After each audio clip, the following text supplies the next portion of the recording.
ಮಾಜಿ ಸಚಿವ ರೋಷನ್ ಬೇಗ್ ಅವರ ಮೊಬೈಲ್ ಅನ್ನು ಹ್ಯಾಕ್ ಮಾಡಲಾಗಿದೆ. ವಾಟ್ಸ್ಆಪ್ ಹ್ಯಾಕ್ ಆಗಿರುವ ಬಗ್ಗೆ ಇದೀಗ ಆರೋಪ ಕೂಡ ಕೇಳಿ ಬರ್ತಾ ಇದೆ. ಮಾಜಿ ಸಚಿವ ರೋಷನ್ ಬೇಗ್ ಅವರ ಮೊಬೈಲ್ ಅನ್ನು ಹ್ಯಾಕ್ ಮಾಡಲಾಗಿದೆ. ವಾಟ್ಸ್ಆಪ್ ಹ್ಯಾಕ್ ಆಗಿರುವ ಬಗ್ಗೆ ಆರೋಪ ಕೇಳಿ ಬರ್ತಾ ಇದೆ.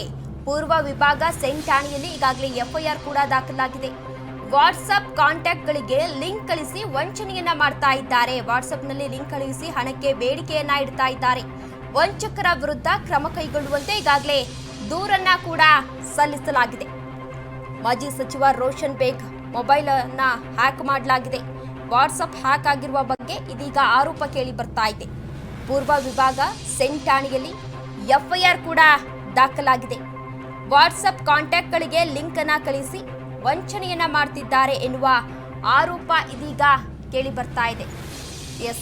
ಇತ್ತೀಚಿನ ದಿನಗಳಲ್ಲಿ ಮೊಬೈಲ್ ಹ್ಯಾಕ್ಗಳು ದಿನದಿಂದ ದಿನಕ್ಕೆ ಹೆಚ್ಚಾಗ್ತಾ ಇದೆ. ಈ ಹಿಂದೆಯೂ ಕೂಡ ಸಾಕಷ್ಟು ಬಾರಿ ಮೊಬೈಲ್ ಹ್ಯಾಕ್ಗಳು ಆಗಿವೆ. ಈ ವಾಟ್ಸ್ಆಪ್ಗೆ ಒಂದು ಲಿಂಕ್ ಅನ್ನ ಕಳಿಸಿ ಅದ್ರ ಮೇಲೆ ಕ್ಲಿಕ್ ಮಾಡಿದ್ರೆ ಸಾಕು, ಹಣವನ್ನ ಕಳಿಸಿ ಅಂತ ಟಾರ್ಚರ್ ಅನ್ನ ಕೊಡ್ತಾ ಇರ್ತಾರೆ. ಇನ್ನು ಜೊತೆಗೆ ಈ ಮೊಬೈಲ್ ಆ್ಯಕ್ನಲ್ಲಿ ನಮ್ಮ ಸೋಷಿಯಲ್ ಮೀಡಿಯಾ ಖಾತೆಗಳೇನಿರ್ತವೆ, ಇನ್ಸ್ಟಾಗ್ರಾಮ್ ಇರಬಹುದು, ಫೇಸ್ಬುಕ್ ಇರಬಹುದು, ಟ್ವಿಟರ್ ಇರಬಹುದು, ಈ ರೀತಿಯ ಖಾತೆಗಳಿಗೂ ಕೂಡ ಒಂದು ಮೆಸೇಜನ್ನು ಕೂಡ ಮಾಡ್ತಾ ಇರ್ತಾರೆ. ಮೆಸೇಜನ್ನು ಮಾಡಿ ಅಶ್ಲೀಲ ವಿಡಿಯೋಗಳನ್ನು ಕಳಿಸಿ ನಂತರ ಅದನ್ನು ಕ್ಲಿಕ್ ಮಾಡಿದ ತಕ್ಷಣ ನಮ್ಮ ವಿಡಿಯೋವನ್ನು ರೆಕಾರ್ಡ್ ಮಾಡಿಕೊಂಡು ಟಾರ್ಚರನ್ನು ನೀಡ್ತಾ ಇರ್ತಾರೆ. ಹಣಕ್ಕೆ ಬೇಡಿಕೆಯನ್ನು ಕೂಡ ಇಡ್ತಾ ಇರ್ತಾರೆ. ಇದೀಗ ಮಾಜಿ ಸಚಿವ ರೋಷನ್ ಬೇಗ್ ಏನಿದ್ದಾರೆ ಅವರ ಮೊಬೈಲ್ ಅನ್ನ ಹ್ಯಾಕ್ ಮಾಡಲಾಗಿದೆ.